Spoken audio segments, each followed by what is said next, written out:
Voilà, et pour faire le point au lendemain de cette journée de vote, on va prendre la direction de Lomé, la capitale, pour retrouver le journaliste Louis Magloire Quemayou. Bonjour, je rappelle que vous êtes président du Club de l'information africaine, directeur de la chaîne New World Economy. Merci beaucoup d'être avec nous.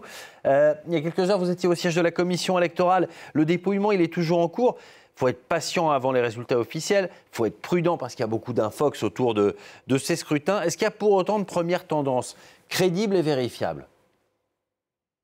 Pour le moment, tout le monde se garde de publier des tendances Ouais. et même si de façon générale, certaines personnes ont estimé que le résultat était connu d'avance, je crois qu'il est beaucoup plus prudent au moment où nous nous trouvons et vu le contexte dans lequel l'élection se tient, il convient d'attendre que les premières tendances soient données officiellement par les organismes agréés ou pas dans l'organisation de cette élection.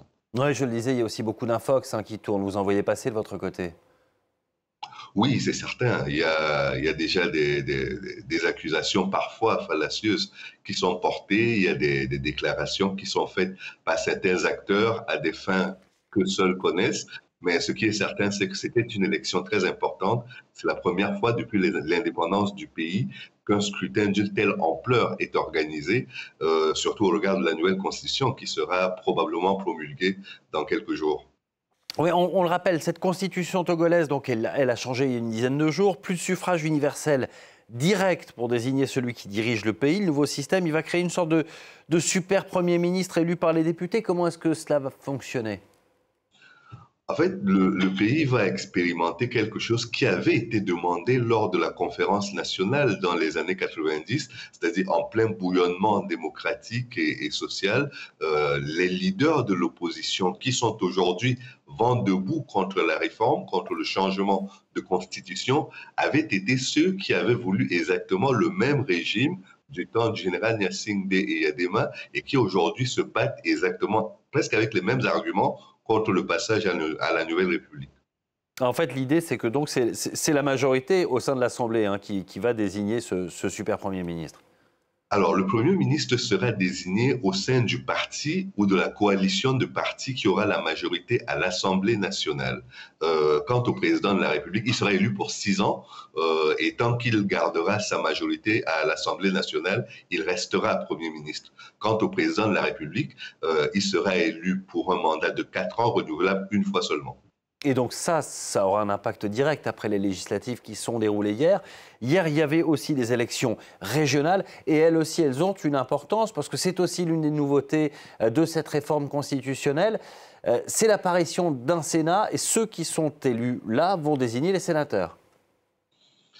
Oui, c'est-à-dire qu'aujourd'hui, il y a une réforme qui a été lancée, celle de la décentralisation au niveau du Togo, pour que tous les pouvoirs ne soient plus concentrés au niveau de la capitale, mais que même au niveau régional, les gens puissent réagir. Et au passage, il faut quand même souligner que ça a été une prouesse d'organiser cette élection sur l'ensemble du territoire parce qu'il n'échappe à personne que dans la partie septentrionale du pays, il y a des menaces et des attaques terroristes qui ont lieu par moment et que c'était pas gagné que l'élection soit organisée là-bas, mais c'est le cas. Et je crois que le Togo aujourd'hui, ne serait-ce que pour éviter ce qui s'est passé dans certains pays voisins, comme les pays du Sahel, le Burkina Faso notamment, doit arriver à faire en sorte que les populations qui sont aux confins de ces frontières n'aient pas l'impression d'être abandonnées par le centre, n'aient pas l'impression qu'ils comptent moins que les populations qu'elles comptent moins que les populations qui sont à Lomé ou dans les environs. Donc, cette idée de décentraliser, c'est de faire que les populations se prennent en charge,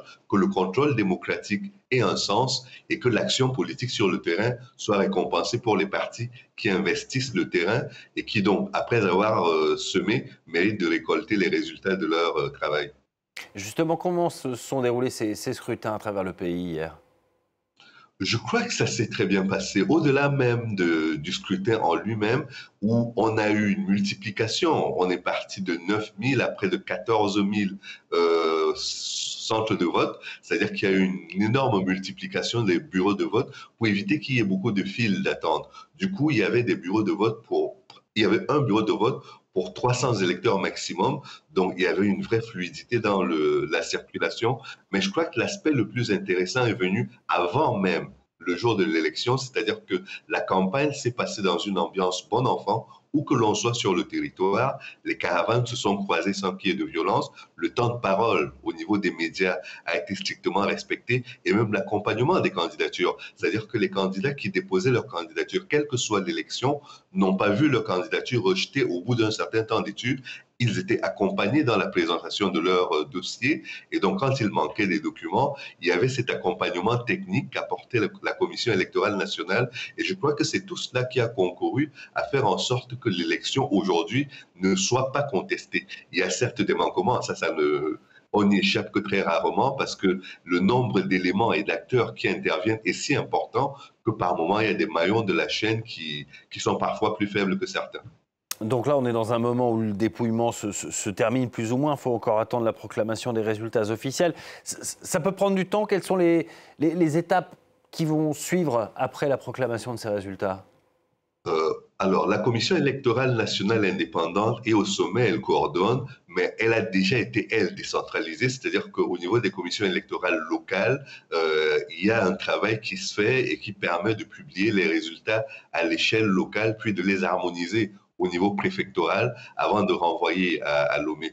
Mais aujourd'hui, avec les moyens techniques qui ont été mis en place et les échanges qui s'établissent entre Lomé et les différentes commissions électorales locales, le travail devrait être fait assez rapidement, même si le délai qui est donné est celui de 6 jours. Je pense qu'on pourra avoir les résultats assez rapidement. Les tendances, au moins, pourront être consolidées avant même la proclamation définitive sur le plan national des résultats. Louis Magloire-Kemayou, on a évoqué le pouvoir, on a évoqué l'opposition. Au milieu de tout ça, il y a les Togolais. Comment est-ce qu'ils ont vécu cette séquence, ceux que vous avez rencontrés dans les bureaux de vote ? Les personnes qui sont venues, certains au début avaient l'impression qu'ils perdraient beaucoup de temps dans les bureaux. Ils ne sont donc pas venus très tôt le matin, ils sont venus plus tôt dans l'après-midi.